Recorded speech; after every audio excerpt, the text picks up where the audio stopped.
3 days after my wedding, my new stepson arrived at my front door with a lawyer and papers that would put my house under my husband's control. It was 9:12 on a Tuesday morning.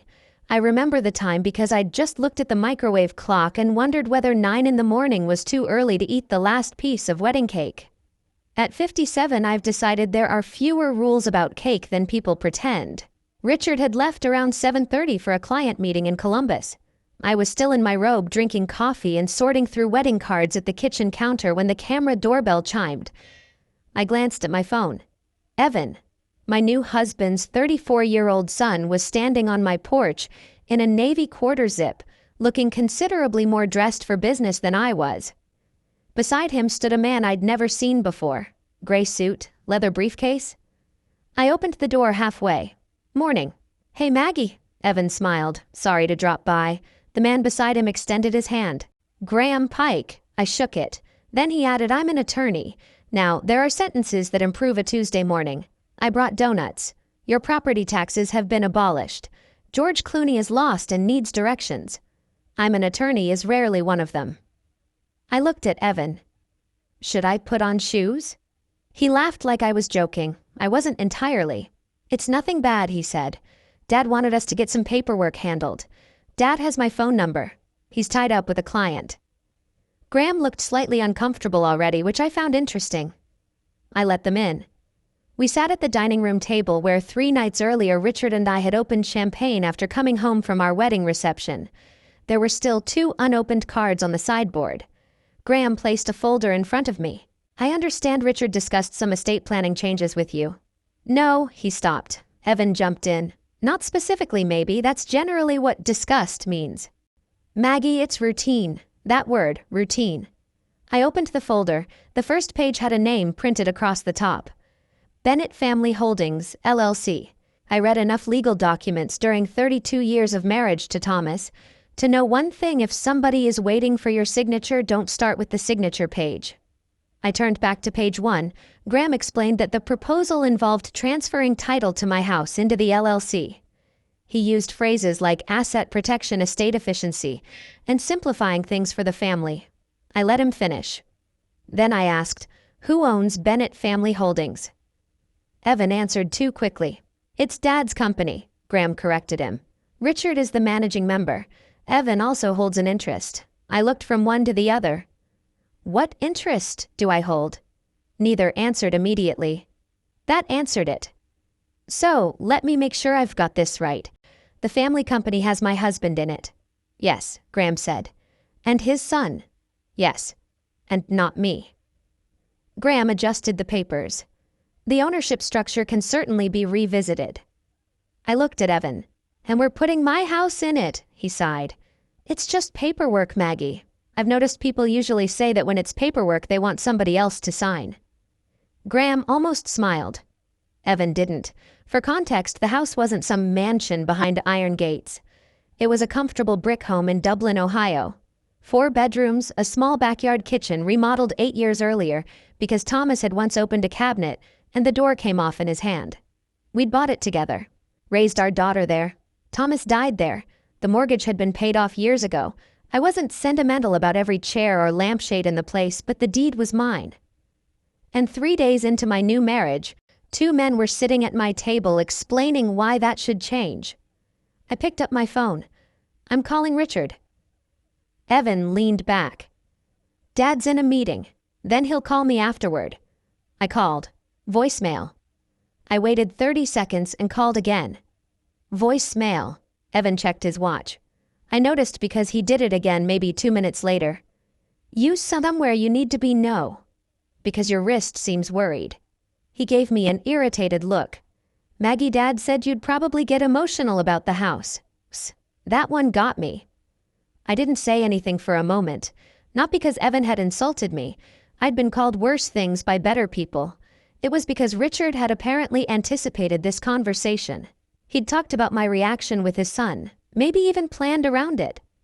I looked at Graham. If I sign this, what authority does Richard have over property owned by this LLC? Graham chose his words carefully. As manager, he would have fairly broad authority under the operating agreement. Including borrowing? He paused. Potentially, yes. Evan cut in. That's not what this is about. I asked the lawyer. Graham nodded once. The agreement does contemplate financing transactions. I closed the folder. I'm not signing anything. Evan stared at me. Seriously, very. You haven't even read all of it. Then I'm definitely not signing it. Graham spoke before Evan could. Mrs. Bennett is absolutely entitled to have independent counsel review these documents. Mrs. Bennett. That was still new enough that I almost looked around for somebody else. Evan pushed his chair back. Dad's trying to protect the family. I met his eyes. I thought I was the family. He didn't have much to say after that. Graham gathered his briefcase. I kept the copies. At the door, Evan said, "You're making this into something it isn't. Then Richard shouldn't have any trouble explaining what it is." They left at 9:47. I locked the door and stood there for a few seconds. Then I called Laura Chen. Laura had handled estate matters for Thomas and me for years. She'd also coordinated with the attorney who represented me when Richard and I negotiated our prenup. She answered on the fourth ring. "Maggie, aren't you supposed to be newly married and ignoring everybody? That was the plan." "What happened? My stepson just brought me a lawyer." There was a pause. "That seems early." Despite myself, I laughed. "I have some documents I need you to look at. Send them." I made coffee and sat back down. I wasn't trying to play detective. I didn't suddenly believe Richard was some criminal mastermind. I wanted there to be a boring explanation. In fact, I was counting on one. While scanning the operating agreement again, I found the section Graham had mentioned. The manager could negotiate financing involving company property. That didn't mean Richard planned to borrow against my house, but it meant I would have been a fool not to ask. Then I went back to the LLC paperwork. Registered agent, business address, manager, formation date. I read the date once, then again. 11 days before our wedding. I sat back. That bothered me more than anything Evan had said. 11 days before our wedding, I had been arguing with the florist about whether we really needed extra greenery on tables nobody would remember. Richard had been creating Bennett Family Holdings. Maybe there was an innocent explanation. I wanted one badly enough that I'm embarrassed to admit how quickly I started inventing possibilities for him. Maybe his accountant recommended it. Maybe it involved some unrelated property. Maybe Evan was the one pushing everything. Then I looked at the wedding cards on the counter. One was still standing open.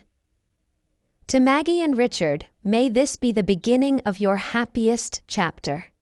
I reached over and turned it face down, because by then I wasn't really wondering why my husband wanted my house in an LLC. I was wondering why he'd decided he needed that LLC before I ever became his wife. I didn't tell Richard I'd called Laura. That may sound calculating. It wasn't. At least it didn't feel that way at the time. I simply wanted one conversation where I wasn't reacting to information somebody else had already had time to prepare.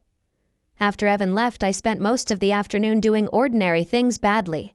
I ran the dishwasher half full, started laundry and forgot about it, went to the grocery store for milk, and came home with coffee filters, bananas, and no milk.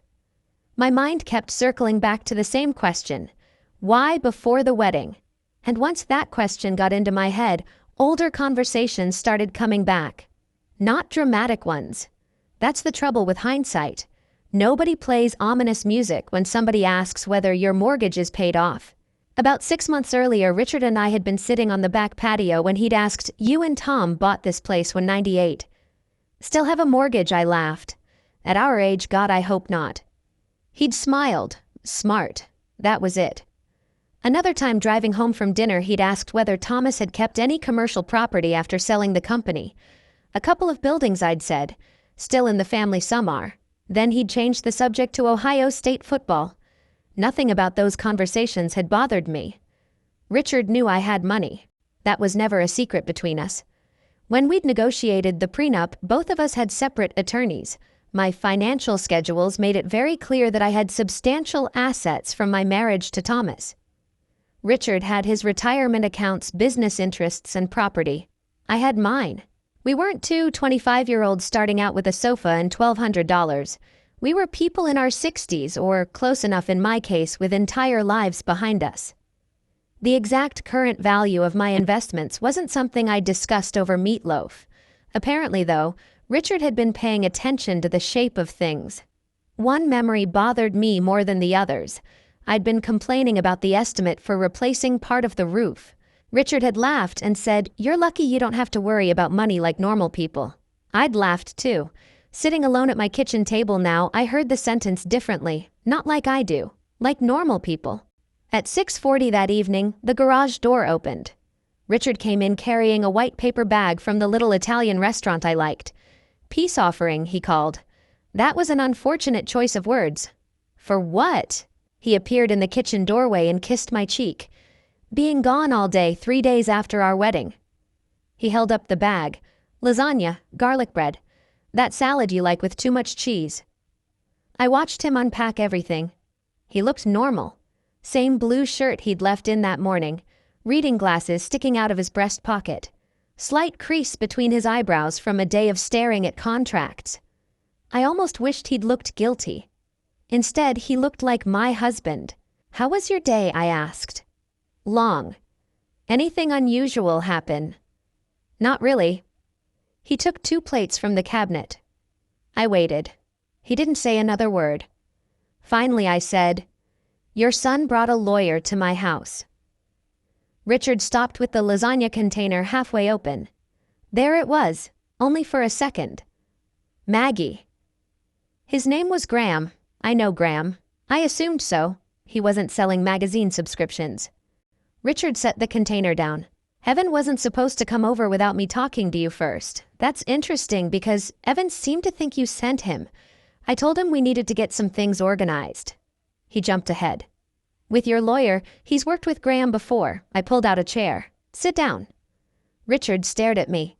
"Can we eat first?" "No." He sat.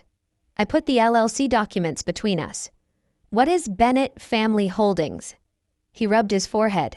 "It's exactly what Graham probably told you. An entity for consolidating some family assets. Estate planning, liability protection." "Why isn't my name on it?" "It could be, but it isn't." "Maggie, you're getting hung up on a draft." "Why was the draft at my house with a place for my signature?" He leaned back. "Because eventually I thought we'd put the house into it." "You thought?" "Yes." "Did you think about asking me I was going to, before or after I signed?" His mouth tightened. "That isn't fair." Neither of us spoke for a few seconds. Then Richard said, "Look, Evan handled this badly. I'll talk to him." "This isn't about Evan. He's the one who showed up. You created the LLC." That stopped him. I slid the formation page across the table and tapped the date. 11 days before our wedding. Richard looked down. For the first time, his irritation replaced the apologetic tone. So I wasn't your wife 11 days before our wedding. We knew we were getting married. Apparently, you also knew where you wanted my house." He stood. "Come on, Maggie." "No, explain it. We're married now. At some point, there has to be an ours." "I agree." That seemed to surprise him. I said, "There absolutely should be an ours." His shoulders loosened. "But ours doesn't begin with your name on my deed." He looked away. I hated that we were having the conversation. That's probably the part people don't understand when they hear stories like this afterward. They imagine you feel powerful the moment you catch something wrong. I didn't. I felt tired. I wanted him to say one thing that would let me go back 3 hours and stop wondering. Eventually, Richard sat down again. "You're right." I waited. "I should have talked to you first." "Yes." "And I shouldn't have let Evan get involved." "No, I'll take care of it." "What does that mean?" "We won't move the house." Just like that. He reached across the table, but I didn't take his hand. His face changed. "Maggie, I'm sorry." And the awful thing was, he sounded sorry. We ate dinner 20 minutes later. The lasagna was cold. Neither of us mentioned it. That night, Richard said he'd sleep in the guest room and give me some space. I told him he didn't have to. He said, "I think I do."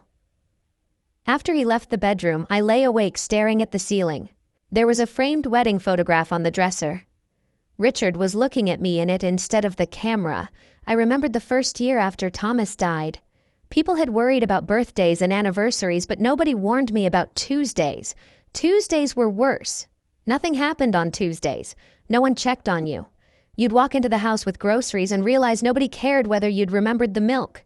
Once, about 6 months after Thomas died, I'd come home from dinner with Denise and called into the hallway. "Tom, you wouldn't believe what Denise." Then I'd stopped. The house had answered for him. Richard had changed that. He'd made ordinary days ordinary again. Coffee in the morning, somebody complaining about the thermostat, somebody asking if we needed anything from the store. I wasn't ready to believe all of that had been a setup. The next morning, Laura called. "I've read the documents." I went into Thomas's old office and closed the door. "Tell me I'm overreacting. I can't do that." That wasn't what I wanted to hear. She explained that nothing could happen to my house without my signature. I wasn't in immediate danger. But if you transferred it, it would become an LLC asset. Richard, as manager, would have broad authority under this agreement to do what, among other things, negotiate financing involving company assets. I stared out the window, so he could borrow against it. There are details and limitations we'd need to examine, but that's the concern I would have before you transferred anything. I sat down. Laura asked, "Has Richard mentioned needing collateral? No. A business loan? No. Any project? Having trouble? No." She was quiet. Then she said, "I did find something you should see." Richard and Evan were both connected to a redevelopment project outside Dayton. That part wasn't news. Richard had talked about Dayton for nearly a year. What I didn't know was that the project had recently been seeking additional financing. Laura was careful not to make conclusions she couldn't support. She didn't have to. I thought about Evan sitting at my dining table, checking his watch, twice. Suddenly the hurry made sense. Maybe Bennett Family Holdings wasn't about what happened to my house after I died. Maybe it was about what Richard needed my house to do while I was very much alive. Laura didn't uncover some secret file that explained everything. I wish life worked that way. One folder preferably labeled "Things Your Husband Forgot to Tell You," and you could be home by lunch. Instead, we spent the next 2 days putting together pieces that didn't look especially dramatic on their own. Richard and Evan's project outside Dayton had started with a plan that sounded reasonable enough. They'd bought an aging office complex with 2 other investors and intended to convert part of it into apartments with restaurants and retail on the ground floor. Richard had shown me the architectural renderings months earlier. Trees where there weren't any trees. Young couples drinking coffee on balconies. A golden retriever in one picture, which apparently is required by law whenever developers want you to believe someplace will be pleasant. I'd told him it looked nice. What he hadn't told me was how badly the numbers had changed. Construction costs had climbed. A restaurant group pulled out. One investor refused to put in more money. The lender wanted additional financial support before extending the next round of financing. Laura estimated the immediate problem at roughly $2.8 million. I didn't need a course in commercial real estate to understand it. They'd bought something expensive with borrowed money it wasn't earning what they'd promised, and now everybody wanted somebody else to take the risk, including, apparently, me. Richard became remarkably attentive during those 2 days. Thursday morning, he made coffee before I got downstairs. There were flowers on the kitchen counter that afternoon. Friday, he brought home breakfast from a diner we liked. I finally looked at the flowers and said, "You know, chrysanthemums don't fix legal documents. They're not supposed to. Then what are they doing?" He gave me a tired smile. "Being flowers." That almost got me.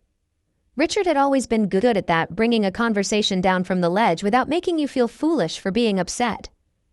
"I talked to Evan," he said, "and he won't bother you again." "That's not exactly the problem." "I know." He sat across from me. "I'll dissolve the LLC if that's what you want." I studied him. "Just like that, yes." "Why?" "Because it was a bad idea." That was exactly what I wanted him to say, which made me suspicious of how relieved I felt hearing it. He reached for my hand. This time I let him take it. "I handled this badly, Maggie." "Yes, you did." "I know." For a few seconds I could see a way back. Not all the way, but maybe far enough to start. Then Laura called Friday afternoon.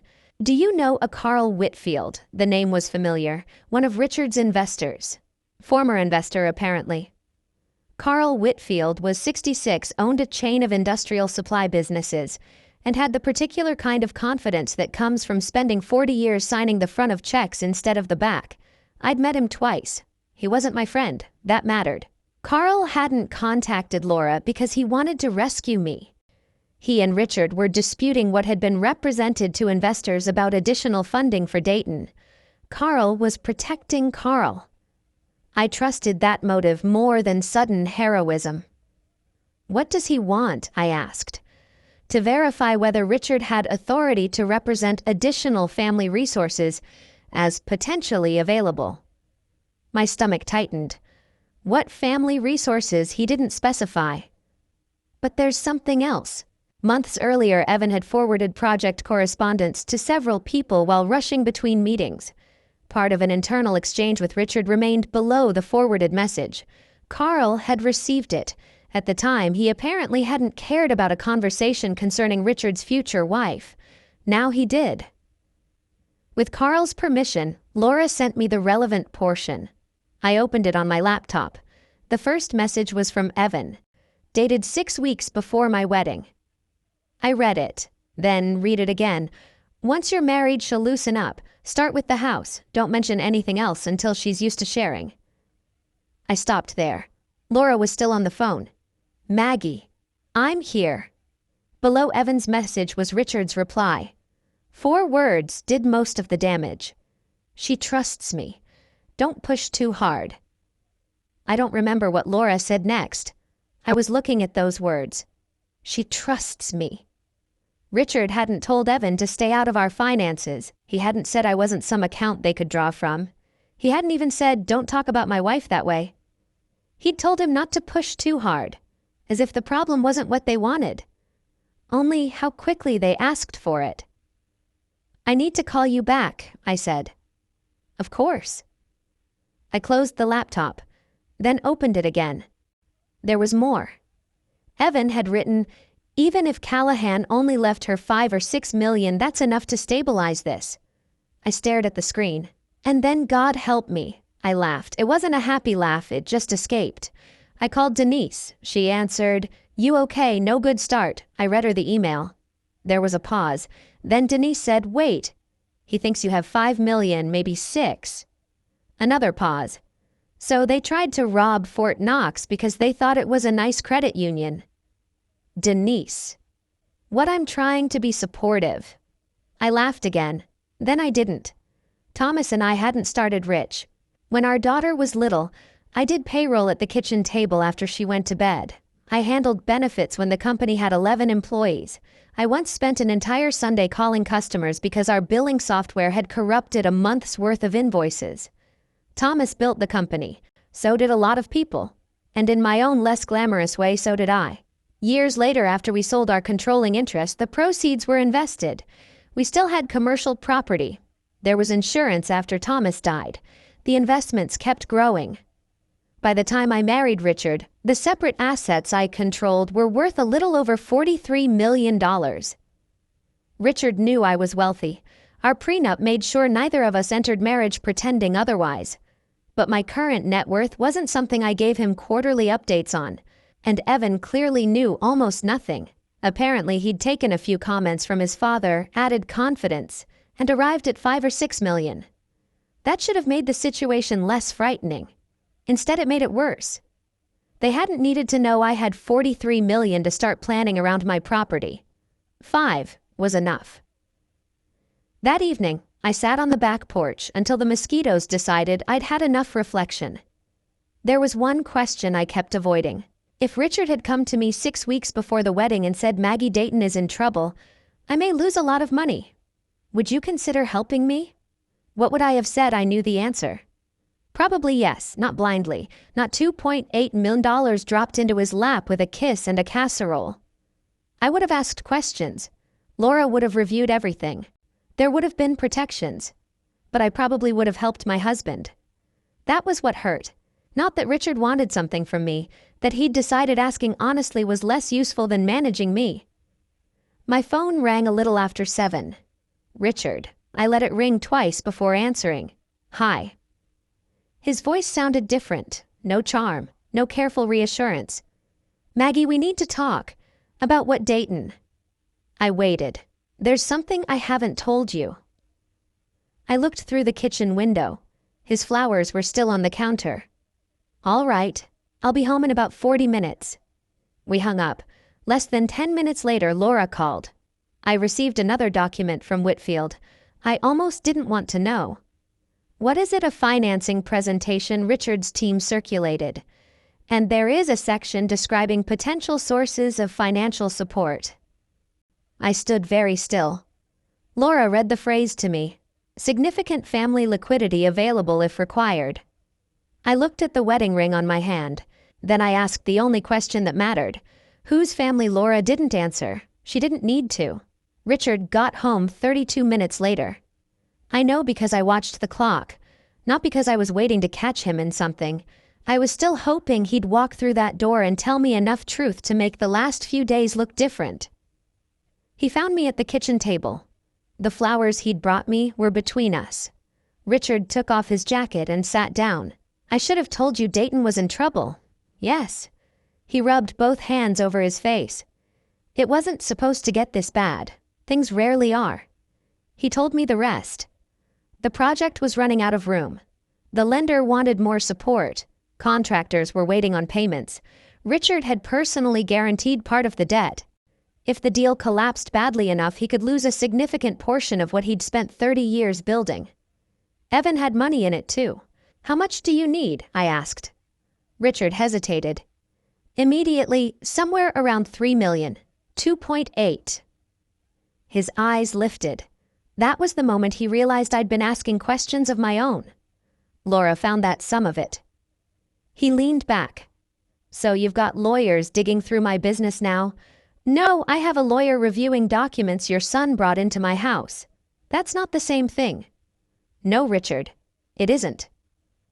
He stood and walked toward the sink. "I wasn't trying to take your house." I looked at him. "Then why did a lawyer bring me papers transferring it? I wanted options." "For whom?" "For us." There it is again. "What us?" I pointed toward the hallway. That word didn't appear anywhere in Bennett Family Holdings. He turned away. For a while, neither of us said anything. Then Richard sat down again. His voice changed, quieter.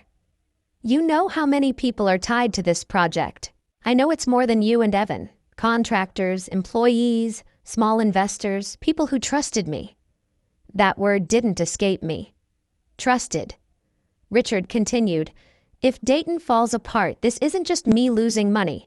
I understand that. Do you?" "Yes. Because right now it feels like you're treating me like some guy who showed up at your door asking for a check." "No. Your son did that." He flinched. I regretted the line almost as soon as I said it. Not because it wasn't true. Because I didn't want every conversation between us to become a contest for the sharpest sentence. Richard stared down at the table. Then he said, "If Thomas were alive and his company was in trouble, would you help him?" That shut me up. He looked at me. "Would you?" "Yes."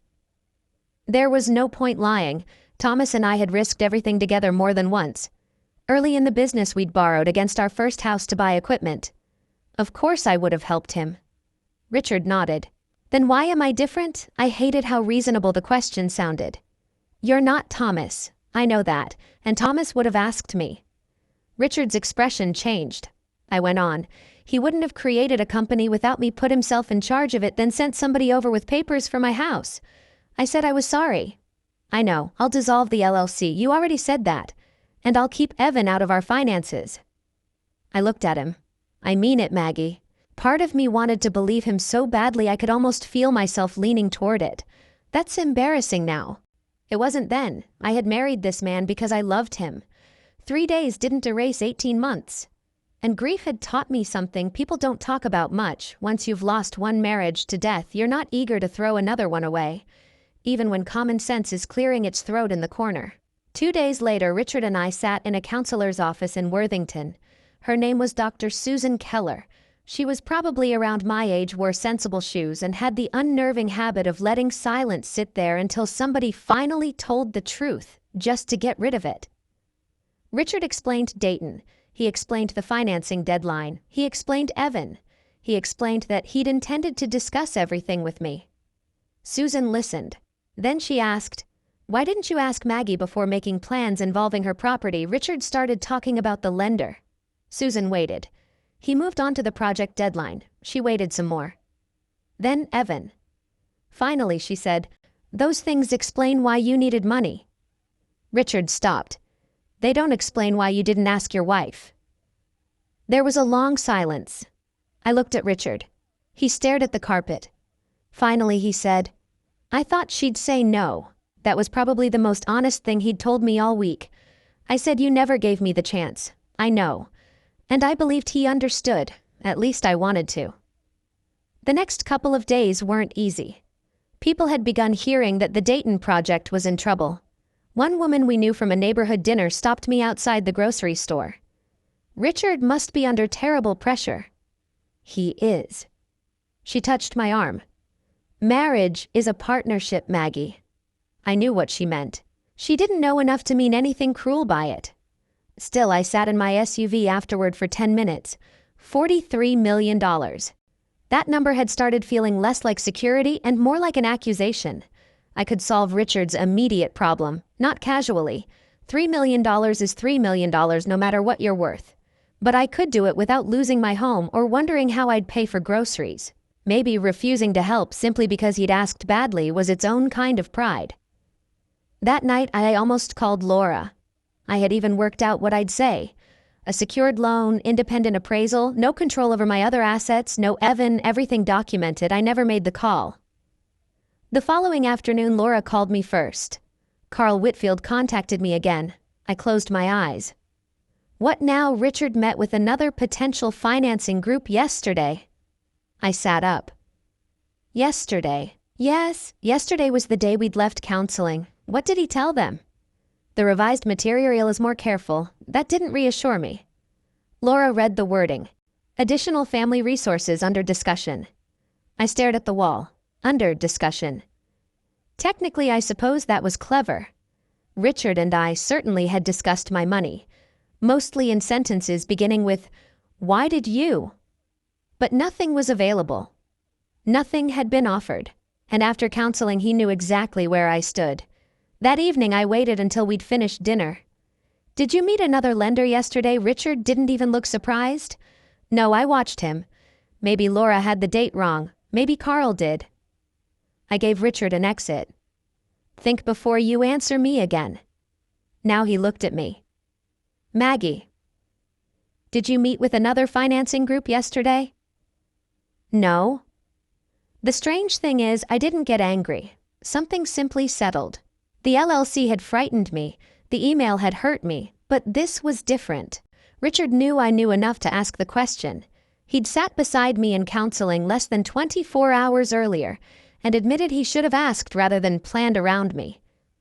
And now he was lying directly to my face. Twice. I nodded. "All right." He frowned. "What does that mean?" "It means I'm tired." I went upstairs. The next morning after Richard left, I called Laura. "I need a family law attorney." She was quiet for a second. "Are you sure?" "No." That answer surprised both of us. Then I said, "But I'm sure I can't stay married while I wait to become sure." Laura gave me a referral. With counsel, I began the process of ending the marriage under the prenup. I also authorized formal notices making one thing absolutely clear: none of my separate assets, my house investment accounts, property interests, anything were available as collateral guarantees or financial support for the Dayton project. I didn't call Richard's investors. I didn't threaten his business. I didn't demand anybody punish him. I simply removed my name and my money from a story I had never agreed to be part of. A few days later, Carl forwarded another investor presentation to Laura. Richard and Evan were making one last major pitch at a private luncheon in downtown Columbus. Most of the wording about family resources had disappeared. Most. One line remained. Family financial capacity provides additional downside protection. I read it 3 times. Apparently, even after everything, my silence was still being treated like something Richard could spend. So I called Laura. "I want that corrected." It will be. No, I looked at the page again. I want them to hear it from me. For the first time since Evan walked through my front door with that folder, I wasn't wondering what Richard was going to do next. I knew what I was going to do. Laura did not love my idea. I understand why you want to be there, she said. That doesn't mean you walk into a private investor meeting uninvited. I wasn't planning to kick down the door. I know. I don't even own boots suitable for that. She ignored me, which was one of the reasons I paid her. Instead, she contacted counsel for the financing group and told them I disputed any suggestion that my separate assets were available to support the Dayton project. That got their attention. By Monday afternoon, they wanted clarification directly from me, so I was invited to attend part of the meeting. Not quite the dramatic entrance I might have imagined at 30. At 57, I've learned that being expected is often more useful than being dramatic. The meeting was a Wednesday at 11:30 in a conference room at a large hotel in downtown Columbus. Laura met me in the lobby. "You okay?" she asked. "No good." I looked at her. She smiled slightly. People who say they're fine before meetings like this usually aren't paying attention. There were maybe 20 people in the room. Investors, lawyers, 2 lender representatives, Richard's business partner, Carl Whitfield, and Evan. Richard was standing near a screen displaying a rendering of the Dayton project when I walked in. He saw me immediately. His expression changed. "Maggie. Richard. What are you doing here?" I looked past him at the screen. The words "capital structure" were printed across the top. Apparently, I'm part of the capital structure. Evan turned toward his father. Richard lowered his voice. "Can we talk outside?" Laura answered before I did. After the clarification, that was another reason I paid her. We sat at the far end of the table. Nobody yelled. Nobody threatened anybody. In real life, the rooms where people can lose millions of dollars are often disappointingly quiet. One of the lender representatives, a man named Mark Ellison, opened a folder. "Mrs. Bennett, thank you for coming. We need clarity on one issue." Of course. He looked toward Richard. "Mr. Bennett, our understanding from prior materials was that additional family financial resources might be available if necessary." Richard leaned forward. "I think that language has been interpreted more broadly than intended." Mark didn't react. "Are your wife's separate assets available to support this transaction?" Richard glanced at me. "We've been discussing several possibilities. No." The word came out before I had time to dress it up. Everybody looked at me. I kept my voice level. "My separate assets are not available to support this project." Richard shifted in his chair. "Maggie, that's not entirely—" "It is entirely accurate." Laura touched the edge of her folder but didn't interrupt. I continued. "I have never agreed to pledge my home. I have never agreed to guarantee project debt. I have never authorized my investment accounts or property interests to be presented as financial support for Dayton." Mark looked at Richard. Richard said, "No one is claiming there's a binding commitment." "That isn't what I asked," Mark said. Carl leaned back in his chair. I could almost hear Denise in my head saying, "Well, this is going nicely." Richard tried again. The phrase "family resources" was intended to communicate overall financial stability. "Maggie and I are married. Obviously, we've discussed." Evan interrupted. "This is ridiculous." Richard turned. "Evan." "No, Dad, it is." Evan looked directly at me. "We're talking about an entire development here. Contractors, investors, people's jobs, and she's sitting on money her first husband left her because she's mad about some paperwork." "Stop," Richard said. Evan didn't. That was Evan's problem. He was a man who thought the next sentence would rescue the previous one. It rarely did. "What are we even arguing about?" he said. $5,600,000. The room went very still. I looked at Richard. He looked embarrassed, not surprised. That's when I understood that Richard had never told his son what I was actually worth. Maybe he didn't know the exact number himself. Our prenup had disclosed substantial separate property, but my finances hadn't stopped moving the day we signed it. Investments grew. Properties changed value. Accounts were consolidated. I didn't send Richard quarterly net worth reports. and apparently Evan had built an entire strategy around a guess. My hand was wrapped around the water glass in front of me. I realized I was gripping it hard enough that my fingers hurt, so I set it down.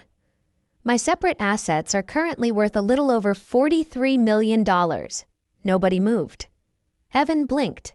43 million? Yes. He stared at me. You have $43 million. It didn't change in the last 6 seconds. Evan. Someone at the other end of the table coughed into his hand. Carl looked down, but I could see him smiling. I hadn't meant to be funny. Well, maybe a little. Richard wasn't smiling. He looked at me in a way I hadn't seen before. You never told me. This meeting isn't about what I told you. 43 million, Maggie Mark cut in. Mr. Bennett, the amount isn't actually our concern. Exactly. That was the strange part. The number sounded enormous in the room, but it wasn't the problem. The problem was whether Richard had been presenting access to money he didn't control. Laura took over. She explained that I was there only to clarify my position and correct any implication that my separate property represented additional support for the project. Then the email came up. Carl had already provided the relevant correspondence in connection with his dispute over the financing representations. Mark read from his copy. I didn't need to look. I knew the words. Start with the house. Then Richard's reply. She trusts me. Don't push too hard. Richard leaned forward. That conversation is being taken completely out of context. Carl finally spoke.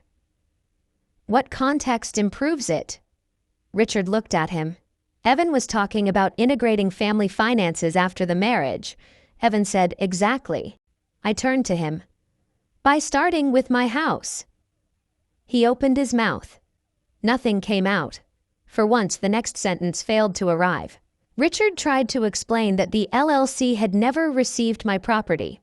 That was true. He pointed out that no lender had ever been given a guarantee from me. Also true. Laura didn't argue those facts. Neither did I. The investors weren't deciding whether Richard had committed some crime. They were deciding whether they trusted the way he'd represented financial support. One of them, a gray-haired woman who hadn't spoken all morning, closed her folder. I'd like our participation suspended pending further diligence. Another investor nodded. Mark said the financing group would need revised materials and additional review before proceeding. Nobody pounded a table. Nobody announced that Richard Bennett was ruined. The mood simply changed. People stopped looking at him like a man who had brought them a solution. They started looking at him like a man whose numbers needed checking. If you've ever worked in business, you know how expensive that change can be. I stood. Laura stood with me. Richard followed us into the hallway. Maggie. I kept walking until we were away from the conference room door. Then I turned. He looked tired. Older somehow. Why didn't you tell you what that it was 43? You knew I had money, not that kind of money. I stared at him. Would it have made you behave better? He didn't answer. That wasn't rhetorical, Richard. I don't know. At least that was honest. He looked toward the conference room, then back at me. If I'd come to you before all this, if I'd just told you Dayton was in trouble and asked you for help, would you have? That was the question I'd already asked myself. I could have lied. It would have been satisfying for about 5 seconds. Instead, I said, probably. His face changed. I would have wanted protections. I would have had Laura look at everything. I wouldn't have handed Evan a blank check. Of course, but yes, I probably would have helped you. Richard looked down. I said quietly, that's the part I can't fix for you. I turned toward the elevators. Evan came out of the conference room behind us. He wasn't angry anymore. That almost made him look younger. So, what happens to us now? Richard closed his eyes. I looked at Evan. I don't know. You could still help. There it was. Even now, not, I'm sorry, not, we were wrong. You could still help. I pressed the elevator button. Evan, that's what happens when your backup plan turns out to be a person. The doors opened. Laura and I stepped inside. I held myself together until they closed. Then I reached for the railing along the wall. My hands were shaking. Laura didn't say anything. She didn't tell me I'd been brave. She didn't tell me I'd won. She just stood beside me while we went down 18 floors. I was grateful for that, because I didn't feel victorious. I felt like I'd just watched a marriage end in a conference room full of strangers.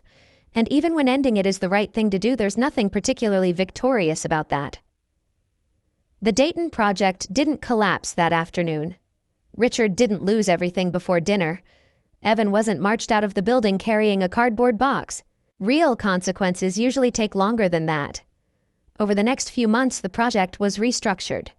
Richard and his partners brought in additional oversight, sold off part of their interest, and accepted terms they would have laughed at a year earlier. Richard took a painful loss. Not ruinous, painful. Evan ended up leaving the project entirely. The last I heard, he'd taken a salaried position with another development company in Cincinnati. Denise called when she heard. So, Evan has a boss now, apparently. Somebody who isn't his father. Yes. She was quiet for a moment. That poor boss. I laughed. I shouldn't have. But I did. My divorce from Richard was considerably less entertaining. The prenup did what a good prenup is supposed to do. It didn't punish anybody. It didn't reward anybody. It simply made clear what belonged to whom. My separate property remained mine. Richard kept his. There was no $20 million settlement. No courtroom full of people gasping. No judge leaned over the bench and gave Richard a speech about respecting women. Mostly there were emails, documents, phone calls, signatures. One afternoon I spent 45 minutes discussing how to divide 2 sets of patio furniture. That's divorce for you. $43 million in assets, and somehow you still end up debating who bought the outdoor cushions. Richard moved out before everything was final. The first night after he'd taken the last of his clothes, I walked through the house turning off lights. When I reached the guest room, I stopped. His reading glasses were sitting on the nightstand. The cheap pair he used at night. I picked them up. For one stupid second I nearly called him. Not because I wanted him back. I just knew he'd need them. That's the problem with loving somebody. Your habits don't receive legal notice when the marriage ends. I put the glasses in a padded envelope the next morning and mailed them to his office. No note. About 3 months later, an envelope arrived for me. Richard's handwriting. I left it on the counter until after dinner. Then I opened it. The letter was 4 pages long. He didn't ask me to come back. That surprised me. He didn't blame Evan either. That surprised me more. Richard wrote that he'd spent weeks trying to figure out when he'd crossed the line. He said he had loved me when he proposed. I believed that. He'd known I was financially secure, obviously.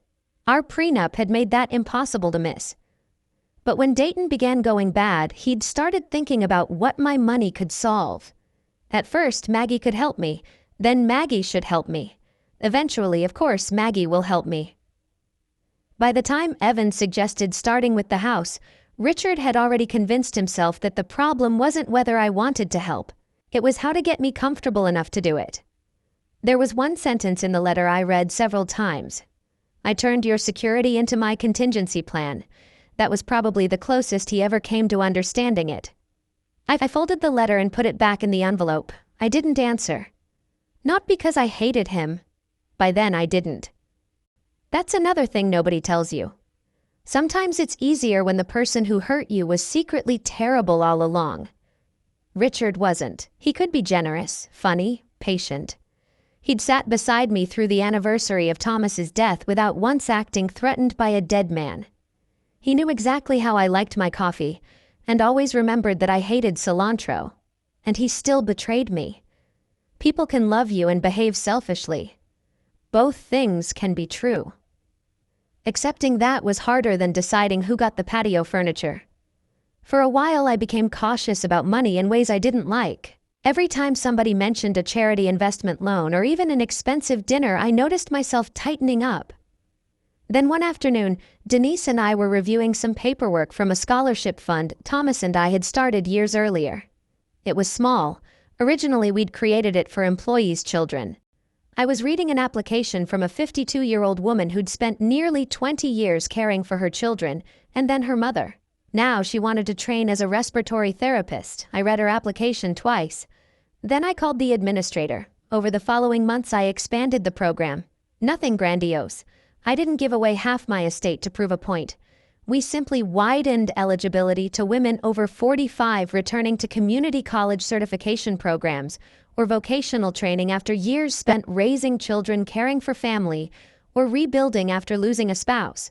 I also set aside money for emergency grants benefiting families connected to Thomas's old company. When I told Denise, she stared at me across lunch. So let me understand this.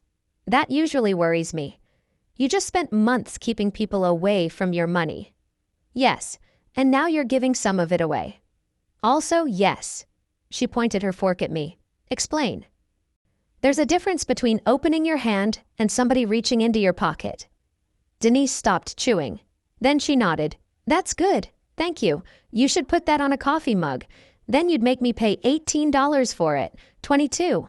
It's a fundraiser. That was the first time in months I'd laughed about money without feeling something sour underneath it. On what would have been our 34th wedding anniversary, I drove out to the cemetery where Thomas was buried. I didn't bring Richard's letter. I didn't have a speech prepared. I just stood there for a while. Thomas used to say something when our business was young and things went wrong. Watch what people do when they think you need them. Back then he meant vendors, banks, customers. Standing there that afternoon, I realized my second marriage had taught me the other half. Watch what people do when they think they need something from you. Thomas hadn't just left me money. We had spent 32 years learning what money could and couldn't do inside a marriage. We'd argued about it, risked it, saved it, lost some, made more, but neither of us ever treated the other person's consent as an inconvenience. That was the difference. A few weeks after the divorce became final, I stopped at a small cafe outside Columbus on a Saturday morning. I took a table by the window, coffee, 2 eggs, toast, an actual newspaper because I'm 57 and I refuse to apologize for certain things. I was halfway through the local section when the waitress came over with the coffee pot. More, please. She filled my cup, then picked up the extra place setting across from me. Just one today. I looked at the empty chair. There had been a time after Thomas died when that question would have followed me home. Then Richard came along and I'd thought having somebody in that chair meant I'd escaped something. Now I knew better. I smiled at her. Just me. She took the extra silverware and moved on. I went back to my newspaper. And for the first time in a very long while, the word just didn't sound like something was missing. It sounded like enough. I used to think trust meant having nothing to hide. I don't anymore. Trust is knowing that when somebody discovers what you have, they don't immediately start calculating what part of it should belong to them.